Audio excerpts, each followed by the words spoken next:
आप सभी मित्रों को हमारा बहुत बहुत प्यार और हमारा नमस्कार। आप सबको बहुत बहुत नमस्कार।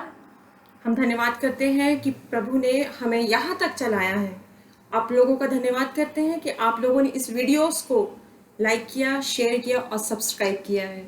मित्रों, बहुत बहुत धन्यवाद और इसी रीति से आप हमारे साथ बने रहिए ताकि हम एक दूसरे के लिए आशीष का कारण बनते रहें।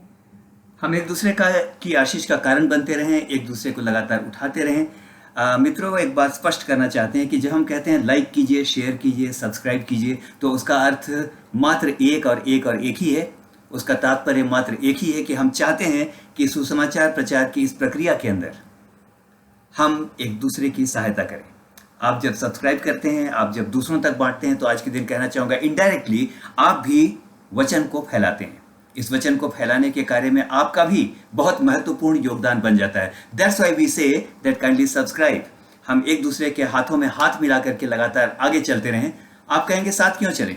तो उसका एक बहुत ही सिंपल कारण है। साथ इसलिए चलें, हाथ इसलिए मिलाएं कि हम सबों की मंजिल तो एक ही है, साथ चलना है। हालेलुया। धन्यवाद करता हूं और आइए इस समय चलते हैं आज के लघु मनन में।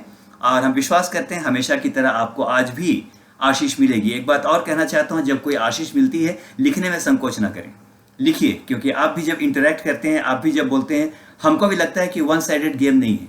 ऐसा नहीं कि एक तरफ से ही खेल रहे हैं। आप भी जब उधर से जवाब देते हैं तो हमको बड़ा अच्छा लगता है। सबसे ज़्यादा खुशी होती है जब उसको प्रेम करने वाले लोग आपस में बात करते हैं। तो मलाकी की पुस्तक में लिखा है, जब उसको प्रेम करने वाले लोग आपस में बात करते हैं, when they interact with each other, then there is something happens. There is something wonderful that happens. और क्या है? लिखा है, जब यहोवा के भय मानने वाले लोग आपस में बात करते हैं तो उनके निमित्त एक पुस्तक लिखी जाती है। आई बिलीव कि एक साथ जिस प्रकार हम इस प्रकार की पार्टनरशिप में चलेंगे, तो मैं जानता हूं हमारे और आपके लेखे एक पुस्तक भी लिखी जाएगी, that we are involve in this wonderful task that the Lord has given to us. आइए आज के मनन की ओर चलें और आज का जो विषय होगा, विषय आप गेस कीजिए कि आज का विषय क्या होगा। लेकिन सबसे पहले सुनते हैं आज का वचन जो आज परमेश्वर मुझको और आपको देना चाहता है। पहला तीमुथियुस उसका 6 और उसका 10। जी। क्योंकि रुपए का लोभ सब प्रकार की बुराइयों की जड़ है। क्योंकि रुपए का लोभ सब प्रकार की, 1 2 3 4 प्रकार की नहीं, ऑल इविल्स। अगर इंग्लिश के अंदर देखेंगे तो वहां पर लिखा है, it is the root cause of all evils. सब प्रकार की बुराइयों की जड़ है। क्या है? रुपये का लोभ। आगे देखेंगे, जिसे प्राप्त करने का प्रयत्न करते हुए कितनों ने विश्वास से भटककर अपने आप को नाना प्रकार के दुखों से छलनी बना लिया है। जिसको प्राप्त करने का प्रयत्न करते हुए, ऐसा कौन है जो रुपया प्राप्त करने का प्रयत्न नहीं करता है?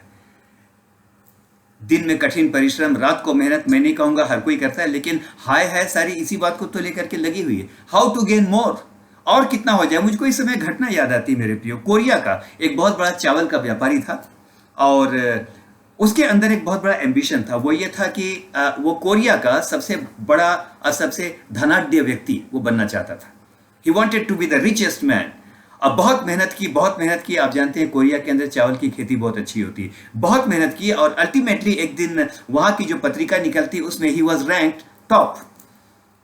पत्रिका ने इस बात की घोषणा की कि सर सो एंड सो, और अब इस देश के अंदर धनी लोगों की सूची में उनका नाम सबसे ऊपर है। He was happy. आपने एक्सप्रेशन को देखिए, he was happy but not that much. Ambition थोड़ा सा और बढ़ गया, और ये बढ़ गया, he wanted to be called the richest man in Asia. और उसने बहुत मेहनत करनी शुरू की, सब कुछ बहुत कुछ किया, और ऐसा भी हुआ कि एक दिन एशिया के अंदर भी वो टॉप पर चले गए। लेकिन एक दिन, इस समय आपको बताऊं, उसने एक बहुत बड़ा बहुमंजिला इमारत उसने बनाया था और उसके 22 फ्लोर थे। एक दिन वो आया, लगातार वो चढ़ता चला गया और लोग देख रहे थे कि सर कर क्या रहे हैं। लगातार वो चढ़ता चला गया, टॉप फ्लोर पर गया और वहां से आपको सुन करके बड़ा आश्चर्य होगा, उसने वहां से छलांग लगा दी। उसका जो सुसाइडल नोट है, आत्महत्या से पहले जो नोट लिखा जाता है, उसके अंदर सिर्फ एक लाइन लिखी हुई थी, लाइफ हैज नो मीनिंग। क्या फायदा इतना भाग दौड़ करके कि जिसके द्वारा आप अंत में ये जान लें कि सब कुछ व्यर्थ है। राजा सुलेमान भी यही कहता है। आइए इस समय आज के मनन की ओर और थोड़ा सा आगे चलेंगे। आपको मालूम है, अफ्रीका के अंदर बंदरों को पकड़ने का एक बड़ा अद्भुत तरीका है। बंदरों को पकड़ने का, और क्या तरीका है आपको बताना चाहता हूं। वहां नारियल के खोल में चने रख दिए जाते हैं। नारियल का खोल बड़ा हार्ड होता है, छेद कर देते हैं, उसमें रख देते हैं चने, है ना, और वहां पर चने रख दिए जाते हैं। नारियल के खोल में बस छेद इतना ही बड़ा होता है कि बंदर बस अपना हाथ अंदर कर सके, है ना, इतना ही बड़ा होता है, इससे ज्यादा बड़ा नहीं होता, अपने हाथ को अंदर कर सके। अब बंदर आता है, उसको पता है अंदर में चने हैं, अपने हाथ को अंदर डालता है और चनों को क्या करता है, मुट्ठी में, है ना, सारे चनों को अपनी मुट्ठी में भर लेता है। अब वो भर लेता है, अब बड़ा खुश होता है, मेरे हाथ में तो जी है, मेरे हाथ में तो इस समय मतलब चने हैं, वो बड़ा खुश होता है। और जब लोग देखते हैं कि बंदर वहां पर पहुंच गया, उसने अपना हाथ डाल दिया, तो लोग हल्ला करते हुए दौड़ते हुए आते हैं उसको पकड़ने के लिए। अब बंदर चाहता है कि भागे, लेकिन वो वहां से भाग नहीं पाता। क्यों? इसलिए कि हाथ में जो चने हैं ना, वो मुट्ठी खोलना नहीं चाहता है। वो जानता है कि मुट्ठी खोलूंगा तो चने गए, इसे वो मुट्ठी नहीं खोलता। लोग बिल्कुल सामने आ जाते हैं, लेकिन वो मुट्ठी नहीं खोलता। इस समय ध्यान के साथ सुनिएगा, हाथ निकालना चाहता है तो उस सकरे छेद से निकाल नहीं पाता, क्योंकि उसकी मुट्ठी उस छेद से कहीं ज्यादा बड़ी है, और अल्टीमेटली क्या होता है, वो फंस जाता है। मेरे प्रिय, एक बात आपको कहूं, यदि वो अपनी मुट्ठी खोल देता तो बड़ी आसानी से हाथ बाहर निकाल सकता था, लेकिन हाय रे लालच, है ना, हाथ में कुछ है। शायद इसलिए वचन कहता है मुट्ठी ढीली करना, वचन इसलिए कहता है। आगे सुनेंगे लालच का कितना बड़ा दुष्प्रभाव यहां पर हमको देखने के लिए मिलता है। जान बचाने के सिंपली उसको अपनी मुट्ठी को खोल देना था, अपने हाथ को बाहर निकाल लेना था, लेकिन वो बोलता है क्यों छोड़ूं, क्योंकि मेरे हाथ में तो चने, है ना। बहुत बार मेरे प्रिय मित्रों, हम भी ऐसे ही करते हैं। We also behave like this. अगर आप परमेश्वर के वचन को देखेंगे, यहोशू और उसका 7वां अध्याय अगर आप देखेंगे, तो वहां पर पता चलेगा बहुत बड़ी लड़ाई चल रही थी, और इसराइलियों की सेना, जबकि दे वर वेरी वेल प्रिपेयर्ड, सब प्रकार से यहोशू ने आर्मी को तैयार कर रखा था। They all were very well prepared for the battle, but when they moved to the battle ground, जब वो लड़ाई के मैदान में गए, तो आश्चर्यों का आश्चर्य कि वो बुरी तरह से हारने लगे, बहुत लोग मारे गए। और तब सबको बहुत सदमा लगा। यहोशू भागा परमेश्वर के पास, और जब उसने परमेश्वर के साथ बातचीत करना शुरू किया, तो उसने कहा हारने का एक ही कारण है, there is a sin in the camp. आपकी छावनी के अंदर पाप है।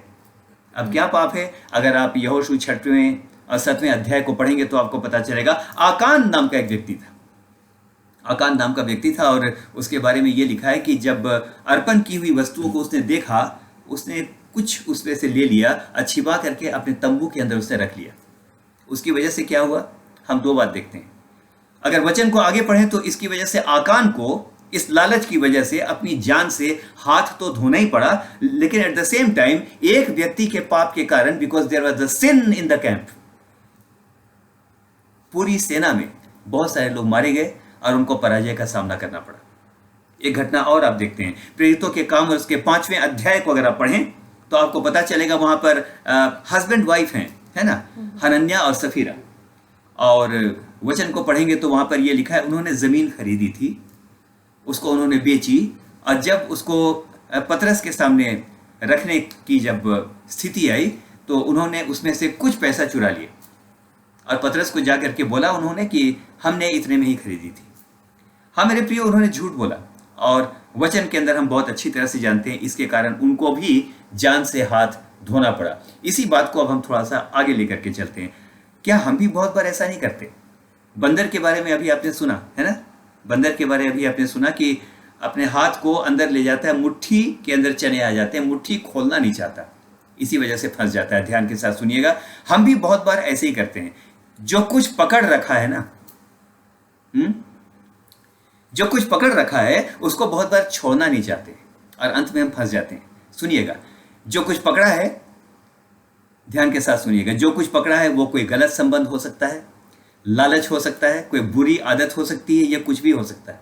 लालच मतलब सिर्फ पैसे का नहीं होता है, हो सकता है हमने बहुत कुछ को होल्ड किया हुआ, बहुत सारी बातों का, मनुष्य का लालच होता है, यानी पराई स्त्रियों का लालच होता है, पराया पुरुष का लालच हो सकता है। It can be anything else, but whatever we have held, जो कुछ हमने पकड़ रखा है, आज के दिन आपको कहना चाहता हूं मेरे प्रियो, कोई जाने ना जाने, लेकिन परमेश्वर जानता है कि हमने क्या पकड़ रखा है। विनाश बिल्कुल सामने है।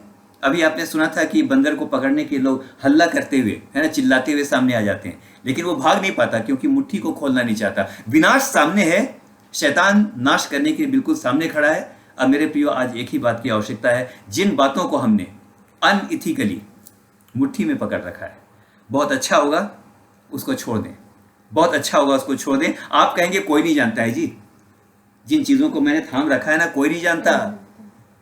छोटा मोटा गूगल जानता होगा, लेकिन और तो कोई नहीं जानता है जी। लेकिन आज के दिन कहूँ, एक वचन आपके लिए समय हम पढ़ते हैं, भजन संहिता 139 139 और उसका 3। और यहाँ पर राजा दाऊद एक बात को कहता है जी, मेरे चलने और लेटने की तू भली भांति छानबीन करता है। हाँ, चलते हैं तो भी कहाँ देखते हैं, लेटते हैं तो भी क्या सोचते हैं।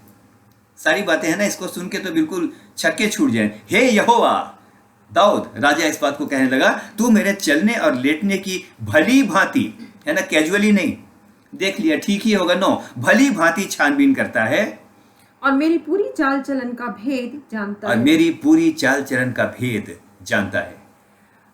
इससे पहले कि हम समाप्त करें, मुझको एक गीत इस समय याद आ रहा है। आज गाएंगे नहीं, लेकिन इस गीत को कोट करना चाहता हूँ। It's a wonderful song. खुल जाएंगी किताबें जब भी हिसाब होगा, इंसाफ का तराजू यीशु के हाथ होगा। मैं इस बात के साथ समाप्त करना चाहता हूँ। एक सवाल इस समय आपके छोड़ना चाहता हूँ। सवाल यह है, हमने लालच में क्या पकड़ रखा है? लालच में हमने क्या पकड़ रखा है? अपने मनों से पूछें, अपने हृदय से पूछें और जान लें, लालच सिर्फ धन का नहीं होता, वो किसी भी चीज का हो सकता है। हम में से हर एक को परमेश्वर आज के दिन आशीष दे। आमीन, आमीन। बहुत बहुत आमीन। आपको परमेश्वर आशीष दे। बहुत बहुत धन्यवाद।